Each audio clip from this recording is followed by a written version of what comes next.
오늘 우리에게 주신 하나님의 말씀은 구약성경 신명기 25장 11절부터 19절까지 말씀입니다. 오늘 말씀도 이제 계속 이어서 경건한 사회, 하나님의 나라는 어떤 사회가 되어야 되는가, 하나님이 다스리고 하나님이 통치하는 나라는 어떤 공의와 정의가 있는 사회가 되어야 될 것인가, 그것을 우리에게 가르쳐주고 있습니다. 11절부터 12절까지는 이제 타인과 싸우는 남편을 도우려고 이제 부적절한 행동을 한 여인에 대해서 처벌하는 규정을 설명하고 있습니다. 그리고 13절부터 16절까지는 이제 공정한 상거래, 물건을 사고 팔 때 어떻게 정의롭게 할 것인가, 그걸 이야기하고 있고, 17절부터 19절까지는 아말렉을 잊지 말라, 이것을 이야기하고 있습니다. 여러분 혹시 속아본 적이 있나요? 아니면 속아본 경험이 한 번도 없나요? 아마 한 번도 없는 사람은 없을 것 같아요. 저도 밤에 이렇게 가만히 생각을 해보니까 속았던 일, 내가 지금까지 속았던 일이 생각이 나더라고요. 근데 그 속았던 일을 생각하니까 기분이 지금도 안 좋아요. 과거에 그 여러 가지 어렸을 때부터 내가 속아왔던 거, 막 청년 때 속았고, 또 그 선교사로 가 있을 때 그 현지에서 속았고, 그런 것들로 인하여서 참 불쾌하고, 참 그 속상하고, 또 막 재정적으로 손실이 생기고, 그리고 그걸로 인하여서 예를 들어서 선교지에 간다는 것은 뭐예요?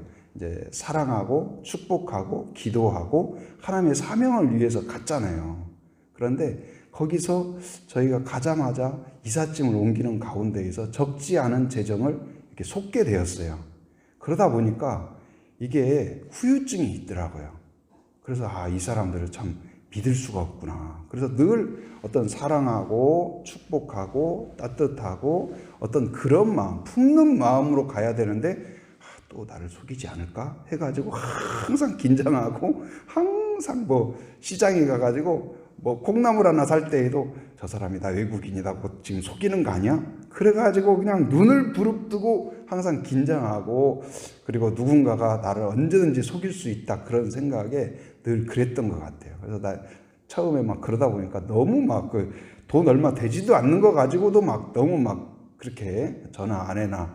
그래서 야, 이건 아니다. 이거 조금 그냥 차라리 속고 말지, 아니면 그냥 조금 그 정도 그냥 편안하게 생각해야지. 정신적인 건강도 그렇고 어떤 사역적으로도 사역자의 자세가 아니다, 그런 생각을 했던 적이 있어요. 근데 그럼에도 불구하고 이제 누군가로부터 속았다, 또 재정적으로 사기를 당했다, 이런 일만큼 사실 우리의 마음에 참 심각한 어떤 아픔과 상처와, 그리고 사람에 대한 믿음을 갖지 못하게 하잖아요. 그때부터는 다른 사람은 절대 믿으면 안 되는구나, 어떤 그런 그 사람과의 관계를 파괴하는 매우 그런 일이 있죠. 반대로 속인 일이 있을까요? 없을까요? 여러분 지금까지 사는 동안에 누군가를 어렸을 때부터 지금까지 큰 일이든 작은 일이든 또 재정적으로 속인 일이 있는 것 같아요? 없는 것 같아요? 저도 가만히 생각해 보니까 어렸을 때 제가 이렇게 그 100원짜리 하나 속였던 그런 게 딱 생각나가지고, 그 친구한테 속였던 그것이 생각나서, 참 그 친구가 지금 알까 모를까 그런 생각도 나고 그랬어요. 근데 오늘 그 말씀에서 이제 같이 주어진 시간 동안 나누고 싶은 것은 13절부터 16절까지, 그러니까 하나님이 통치하는 사회, 하나님이 통치하는 어떤 그 성도는 어때야 되냐.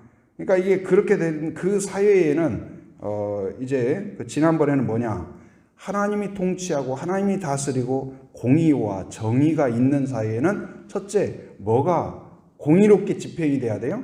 법이 공의롭게 집행이 돼야 돼요. 가난한 자든 부유한 자든, 힘이 있는 자건 힘이 없는 자건 그 하나님의 율법과 하나님의 뜻에 의하여서 하나님이 최종적인 심판자라는 마음으로 재판장들이, 그 제사장들이 어떤 심판을 할 때, 판결을 할 때 사람에 따라서 똑같은 일인데 이 사람은 죄가 있다, 저 사람은 죄가 없다, 이러면 안 된다. 항상 정직하고 공정하게, 공의롭게, 누가 시비가 붙었을 때에도 공정하게 해야 그 죄를 범한 사람이나 당한 사람이나 이게 그 어떤 공정한 사회에 대해서 신뢰하고 조심하고 사회가 건전해지고 그렇게 될 거 아니에요. 그래서 우리가 이것을 기도해야 돼요. 그러니까 이게 나 혼자 경건하게 산다고, 나 혼자 좋은 맘 먹는다고 어떤 되는 게 아니라 이 한 사람이 아니라 사회 전체가, 나라 전체가 그 공정하고 또 이게 신뢰하는 사회, 그리고 올바른 법이 집행이 되는 그러한 우리나라, 이 사회가 되게 하여 주옵소서. 이게 이제 우리 믿음의 사람의 하나 또 중요한 기도 제목이에요. 근데 이제 그 하나님이 다스리고, 하나님이 한 사람 한 사람을 다스리고, 사회를 다스리고, 하나님이 통치하는 그 나라, 택함 받은 백성, 바로 경건한 백성, 그들 안에서 또한 나타나야 될 것이 무엇이냐? 그런 올바른 법, 공의와 정의를 이루는 데 있어서 올바른 법이 집행돼야 할 뿐만 아니라 또 한 가지는 그것은 지도자들에게 주로 관련된 일이라고 할 수 있죠. 법을 판결하는 것이 보통 이제 제사장이나 그런 지도자들이 판결을 하니까. 그런데 오늘 이제 지도자뿐만 아니라 일반 서민까지, 일반 가정까지 어떤 하나님의 통치와 정의와 공의가 실현되어야 할 부분이 무엇이냐? 상거래. 물건을 사고 팔고 또 일상적인 삶 가운데 있어. 그때에 바로 속이지 말라. 그래서 하나님이 택하고 하나님이 인도하고 그 중심 가운데 우리는 누가 계세요? 하나님이 계시고 누가 다스려요? 하나님이 다스리죠. 그게 하나님의 나라예요. 하나님의 나라는 어디 그냥 번쩍번쩍하는 성이 세워진 것이 아니고 바로 우리의 마음 속에 누가 통치하셔요? 하나님이 통치할 때 우리 안에 하나님의 거룩한 성이 세워지는 거예요. 마귀가 통치하면 마귀의 나라가 되는 거죠. 그러나 성령이 통치하면 성령의 나라가 되는 거예요.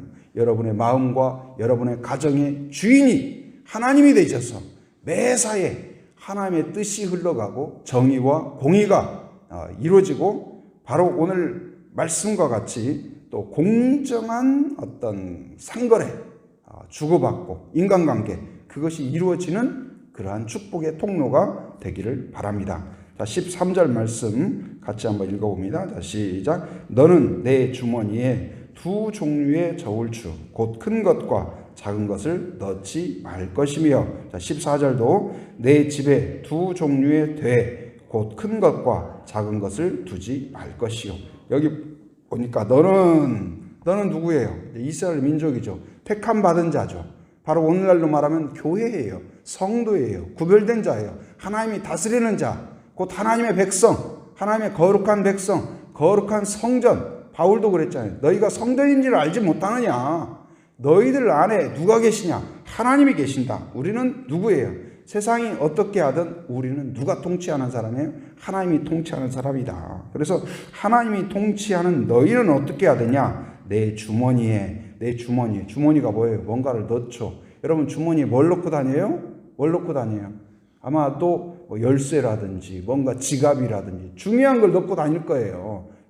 그 주머니에. 근데 여기서 주머니라는 것은 단지 어떤 우리의 옷 속에 있는 어떤 주머니뿐만 아니라 우리의 마음속이라고 봐도 틀리지 않을 것 같아요. 그러니까 마음속에, 그러니까 주머니에 두 종류의 저울추를 두지 말라. 하나는 큰 것, 하나는 작은 것.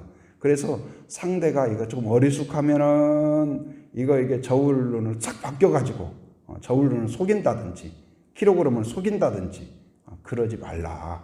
상대가 누구든지 어리숙하든 그걸 알아차릴 사람이면 딱 정직하게 주고, 그리고 잘 모르는 것 같고, 예를 들어서 외국인이고 잘 모르면 그래서 과거에, 지금은 어쩐가 모르겠어요. 과거에는 예를 들어서 김포공항에서 외국인이 택시를 탔다. 저도 뭐 외국 갔을 때 그런 경우가 있어요. 금방 제가 다리를 건너왔는데 택시 기사가 뭐라고 하냐면 다리 없어졌대요. 금방 제가 10분 전에 다리를 건너왔는데 택시 기사가 다리가 없어져서 돌아가야 된대요. 그래서 한참을 돌아가야 돼요. 한 2시간 이상, 2시간까지는 안 걸리나, 1시간 반 정도 돌아가야 돼요. 그러니까 택시비가 훨씬 많이 나고, 내가 금방 지나갔다. 그랬더니 뭐라면 조금 전에 없어졌다는 거예요. 그래서 그래도 가보자. 일단 없어졌는가? 안 없어진 거예요. 근데 우리나라도 그 과거에 보면 김포공항에서 택시를 타서 딱 외국인이에요. 그러면은 이거 오늘 그냥 이제 장사 그만해도 된다. 그래가지고 어떻게 해요? 그냥 막 어디 뭐 삥삥삥삥 돌아가지고 한참 돌아서 바로 가면은 예를 들어서 30분이면 가는데 삥삥 돌아가지고 뭐 2시간 간다든지 그래가지고 그걸 뭐라고 그래요? 바가지를 씌운다고 그러죠. 바가지를. 근데 그것이 뭐 그것뿐만 아니라 일상생활 가운데 어때요? 그러니까 하나님이 통치하지 않을 때 우리 안에 뭐가 작동해요? 마귀의 마음과 마귀의 다스리는 게 작동하는 거예요. 그래서 그 특징이 뭐예요? 2가지 저울을 사용한다. 그 다음에 2가지 되를 사용한다. 되가 뭐예요? 되. 요즘 집에서 되 쓰나요? 되 안 쓰시죠? 과거에는 저 어렸을 때 되가 있었어요. 되. 쌀을 담을 때도 뭐 조를 담을 때도 되로 이렇게 하잖아요. 근데 그 되로 딱 하면 기가 막히게 이게 탑이 딱 싸지잖아요.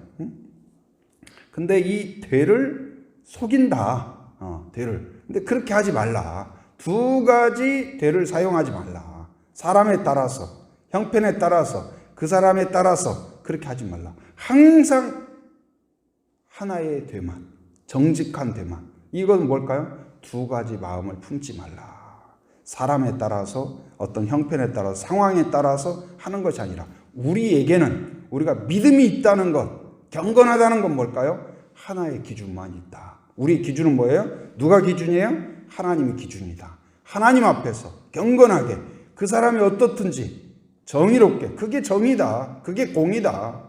그래서 어떤 올바른 법이 판결되는 어떤 정의가 이 사회에 있어야 되죠.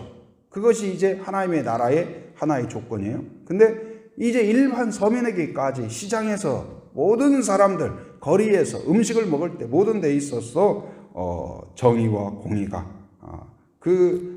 없이 바르게 이런 것들이 뭐 끊임없이 지금도 이루어지죠. 끊임없이 사람들 안에서 사기와 속이는 일, 뭐 과거에도 무슨 톱밥으로 기술도 좋아요. 톱밥으로 고춧가루를 만들고 그리고 뭐예요? 이 개에다가 꽃게에다가 뭘 넣어요? 무게를 늘리기 위해서 납을 넣는다든지 이게 다 2가지 저울추와 2가지 대예요.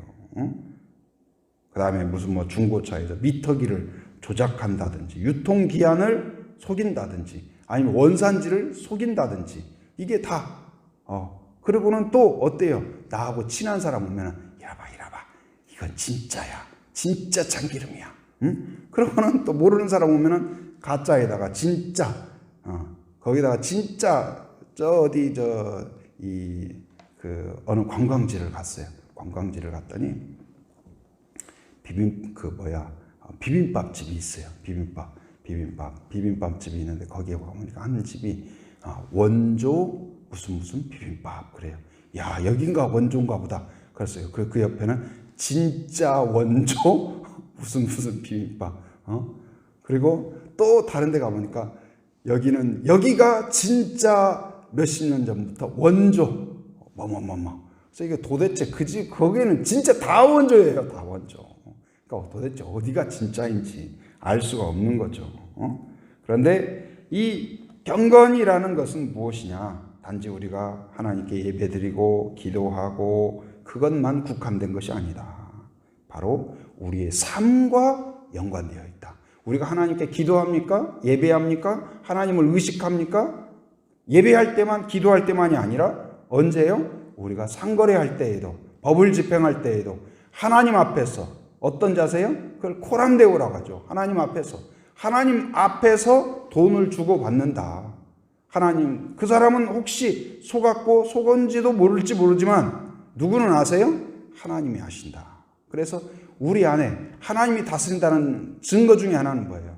10원짜리 하나도 정직하게 하나의 되만, 하나의 저울추만 갖는 여러분이 되기를 바랍니다. 그러면 하나님이 그것을 어떻게 보시냐? 하나님이 그것을 어떻게 보시냐? 어떻게 여기시냐? 자, 15절 같이 한번 읽어보겠습니다. 시작. 오직 온전하고 공정한 저울추를 두며 온전하고 공정한 되를 둘 것이라. 그리하면 내 하나님 여호와께서 내게 주시는 땅에서 내 길이 길리라. 오직 이 말은 반드시 그러는 거예요. 반드시. 다른 생각하지 말라. 그러니까 이 왜 두 개의 저울추를 쓰고 왜 두 개의 되를 쓸까요? 그 눈앞에 보이는 이익 때문에 그런 거예요. 이거 한번 속이면 돈을 벌 것 같으니까. 그런데 그렇게 하지 말라. 온전하고, 그러니까 바르고 하나의 마음, 경건한 마음, 하나님의 마음, 정직한 마음을 가져라. 그리고 공정한 저울추를 가져라. 그 가짜의 저울추를 버려버려라. 이제 우리가 예수님을 믿는다는 건 뭐예요? 가짜, 위선적이고 속이는 것들을 내어버리는 거예요. 그게 바로 경건한 예배로 나아가는 길입니다. 바로 경건한 하나님의 백성으로 나아가는 길이에요. 그러면 너희의 하나님 여호와께서 어떻게 하신다고요? 내게, 바로 그렇게 순종하는 자에게, 경건한 자에게, 하나의 마음을 가진 자에게, 하나의 저울추, 하나의 되를 가진 자에게 바로 내게 주시는 땅에서, 너의 터전에서, 너의 일터에서, 너의 인생에서 내 날이 길리라. 여기서 길다는 것은 뭐예요? 평안을 주신다는 의미로도 해석할 수 있습니다. 바로 안전을 보장한다는 말이 될 수도 있어요. 장수한다는 말이 될 수 있어요. 국가적으로도 어때요? 외침으로부터 막아주신다는 말이 될 수도 있습니다. 그리고 바로 이 일을 하나님이 어떻게 여기세요? 기뻐하신다는 사실이에요. 하나님이 그 사람을 찾고 그 사람을 기뻐하시고 그 사람의 예배를 받으시는 것을 믿으시기 바랍니다. 그 사람의 기도를 기쁨으로 들어주시는 줄 믿습니다. 그러나 반대로 두 가지 마음, 두 가지 돼, 두 가지의 저울추를 갖는 사람은 어떠냐? 자, 16절 같이 시작. 이런 일을 행하는 모든 자, 악을 행하는 모든 자는 내 하나님 여호와께 가증하니라. 어떻다고요? 가증하다. 가증하다는 건 뭐예요? 두 얼굴을 갖는 거예요. 가증하다는 것은 예를 들어서 하나님 앞에서는 막 예배드리고 기도하고 거룩하신 하나님, 전능하신 하나님, 그러는데 마음속에는 이런 두 가지 마음을 갖고 있는 거예요. 그것을 사람들은 모르지만 누구는 아세요? 하나님이 아신다. 그걸 가증히 여긴다. 그래서 가인이 제사를 드렸잖아요. 근데 받아주시지 않았어요. 재물의 문제가 아니에요. 뭐의 문제예요? 마음의 문제예요. 삶의 문제예요. 두 가지 마음과 두 종류의 저울추가 그가에 있었던 거예요. 그 기도를, 그 예배를 받으셨어요? 안 받으셨어요? 받지 않았어요. 그러니까 우리의 기도가 하나님 앞에 올라가기 위해서는 얼마나 아름다운 말로 하는가가 중요한 것이 아니라 우리의 마음이 한 마음이 돼야 돼요. 바로 우리의 예배가 하나님 앞에 온전히 드려지기 위하여서는 바로 얼마나 어떤 형식으로 하느냐, 어떤 장소에서 하느냐, 어떤 프로그램으로 하느냐가 중요한 것이 아니라 바로 한 마음으로 하나의 돼, 하나의 저울추만을 갖는 삶, 구별된 백성으로 살아갈 때, 순종할 때 하나님이 그것을 기뻐하시고 오늘 15절의 약속처럼 내게 주시는 땅에서 내 길이 길리라, 풍성하리라, 안전하리라, 평안하리라, 인도하시리라. 할렐루야. 이 은혜가 여러분에게 있기를 원합니다. 오늘 말씀처럼 이제는 내가 하나님으로 확정되고 확정되었습니다. 하나님만 생각하겠습니다. 하나님 명령만 순종하겠습니다. 한 마음만 갖겠습니다. 내 앞에 어떤 이익이 나를 유혹할지라도 이제는 내가 그것 때문에 하나님을 저버리는 일을 갖지 않겠습니다. 결단하는 여러분이 되기를 바랍니다. 눈앞의 이익 때문에 내 믿음을 저버리는, 하나님을 내어다버리는 어리석은 백성이 아니라 어떤 상황에서도 이제는 눈앞의 이익이 아니라 하나님의 말씀을 생명처럼 여김으로써 오늘 15절의 약속처럼 그 내게 주시는 땅에서 내가 길리라, 이 축복이 여러분의 축복이 되기를 주님의 이름으로 축원합니다.